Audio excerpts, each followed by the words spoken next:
Shalom, sidang jemaat yang dikasihi oleh Tuhan Yesus Kristus. Edisi Minggu 24 April 2020. Bapak Ibu jemaat sekalian, kita akan mempelajari tema penting yang terambil dalam kesempatan ini adalah dua natur Kristus, yang terambil dari Injil Yohanes pasal 21 ayat 27 sampai ayat yang ke-28. Di sana berbicara tentang penampakan diri Yesus ketika dia bangkit kepada murid-murid, secara khusus kepada Thomas.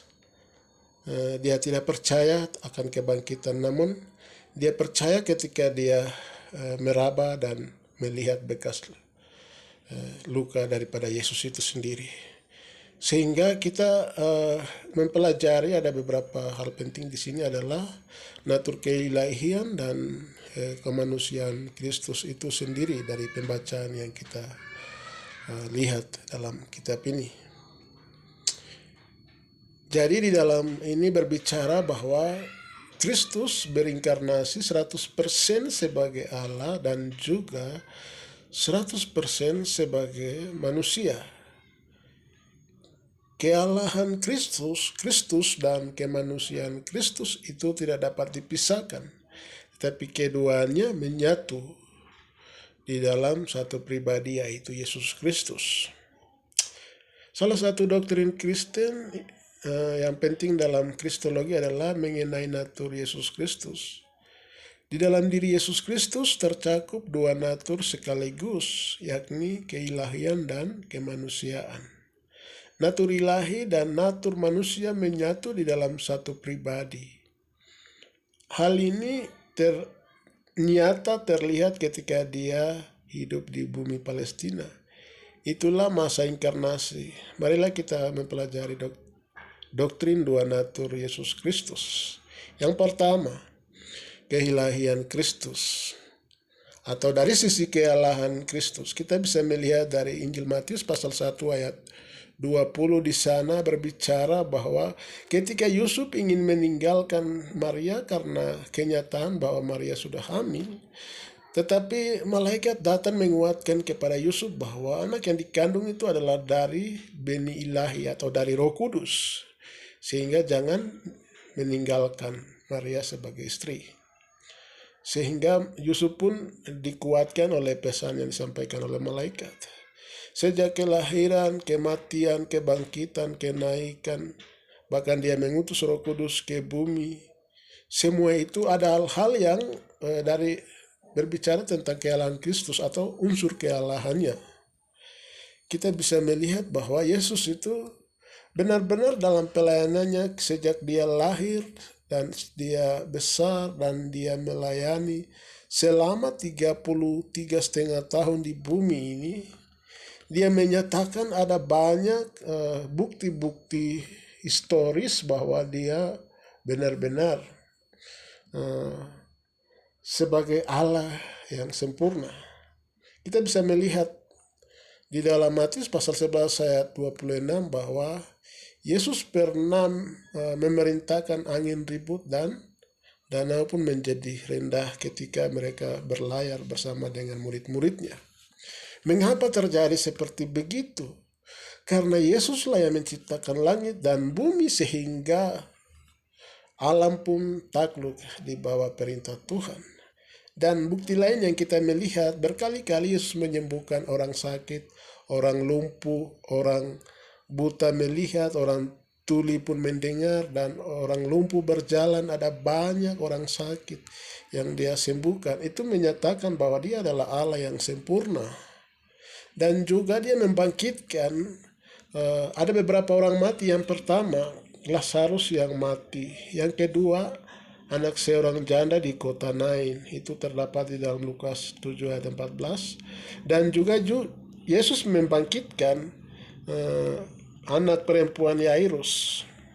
Jadi ada 3 kebangkitan yang dilakukan oleh Yesus. Itu adalah mujizat untuk menyatakan bahwa dia bukan manusia, tetapi dia adalah Allah. Dia adalah Allah yang sempurna 100%. Sehingga kita bisa melihat bahwa dari bukti-bukti Alkitab ini dia menyatakan dirinya bahwa ada natur kealahan, sehingga 100% Yesus sebagai Allah. Yang berikut, kemanusiaan Kristus. Dari sisi kemanusiaan kita bisa melihat seperti Thomas. Dia percaya ketika dia meraba bekas luka Yesus dan dia percaya. Tapi Yesus berkata bahwa orang yang tidak melihat namun percaya, mereka itu harus berbahagia. Termasuk Bapak, Ibu, Saudara, dan saya. Kita melihat dari sisi kemanusiaan ini, Maria adalah seorang perempuan atau dia seorang manusia yang diperalatkan oleh Tuhan untuk mengandung benih ilahi daripada Roh Kudus itu. Sekalipun dia tidak pernah perawan, tetapi Yesus harus mengandung di rahim yang kudus. Sehingga dia dilahirkan dari perempuan sebagai manusia, sehingga itu terbawa bahwa Yesus adalah 100% sebagai Allah atau 100% sebagai manusia, karena dia lahir dari perempuan yang bernama Maria, sehingga itu menyatakan bahwa Yesus Kristus benar-benar sebagai manusia juga 100%. Kristus menjadi pemimpin, pelayan, dokter, guru, dan ada banyak teladan yang dia tinggalkan. Dan kita melihat bukti-bukti yang menyatakan bahwa Kristus benar-benar sebagai manusia 100%. Yang pertama, dia juga merasakan bau kotoran ketika dia lahir di Bethlehem. Udara pertama yang dia hirup adalah bau kotoran di palungan. Yesus pun pernah lapar ketika dia berpuasa 40 hari, 40 malam. Di dalam Matius 4 ayat 1 dan seterusnya. Iblis memerintahkan dia untuk harus menjadikan batu itu sebagai roti, tetapi Yesus berkata manusia tidak hidup dari roti saja, tetapi dari firman yang keluar dari mulut Allah. Yesus mengalami rasa mengantuk ketika dia di atas perahu. Yesus pun merasakan kesedihan ketika kepergian Lazarus yang mati. Berita itu membuat dia menangis. Ketika dia melihat Yerusalem, dia menangis. Dan juga kita tahu di Taman Getsemani dia berdoa sungguh-sungguh dan air mata. Dan semua itu membuat Yesus itu ada unsur kemanusiaannya, atau ada natur kemanusiaan di dalam diri Kristus. Dan juga Yesus merasakan penderitaan ketika dia dipukul, dicambuk, memikul salib, ketika dia merasakan dipaku dan juga ditikam lambungnya. Semua dia merasakan seperti apa yang dirasakan oleh manusia.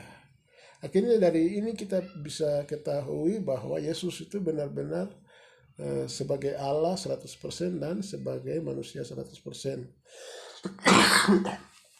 Antara keilahian maupun kemanusiaan Kristus di atas ternyata kedua-duanya menyatu dalam satu pribadi yang tidak dapat dipisahkan. Antara kealahan maupun kemanusiaan itu merupakan sesuatu yang utuh dan sempurna.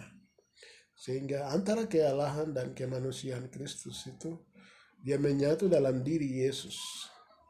Sehingga dalam peristiwa kelahiran, pelayanan, sampai peristiwa kebangkitan, kita hanya bisa temukan bahwa Yesus itu 100% benar-benar menjadi Allah dan 100% benar-benar menjadi manusia.